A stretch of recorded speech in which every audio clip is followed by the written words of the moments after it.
გორის მუნიციპალიტეტის საკრებულოს სხდომაზე მერიის შესყიდვების სამსახურის 2024 წლის გაწეული სამუშაოს ანგარიში განიხილეს. ანგარიშის მიხედვით 1 წლის განმავლობაში გაფორმებული იყო 120 გამარტივებული შესყიდვის ხელშეკრულება. გამოცხადებული იყო 25 კონსოლიდირებული ტენდერი, ხოლო 210 ელექტრონული ტენდერი, საიდანაც ნაწილზე ხელშეკრულებები გაფორმდა, არ შედგა 39 ტენდერი. შესყიდვების სამსახურის ანგარიში დეპუტატებმა ხმათა უმრავლესობით დადებითად შეაფასეს. 2024 წლის შესყიდვების განვლილი პერიოდის ანგარიში წარმოვადგინეთ საკრებულოს სხდომაზე. გაფორმებული იყო სულ 120 შესყიდვა, გამარტივებული შესყიდვით, კონსოლიდირებული ტენდერი იყო 25 ტენდერი გამოცხადებული და ელექტრონული ტენდერი 210. აქედან 210 ელექტრონული ტენდერიდან გაფორმდა 150 ხელშეკრულება.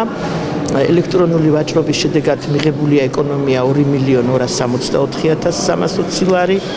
არ შესდგა 39 ტენდერი, შეწყვეტილია 9 ტენდერი და დასრულებულია უარყოფითი შედეგით 12 ტენდერი. ეს იყო სულ განვლილი პერიოდის ანგარიში, დადებითად იქნა შეფასებული.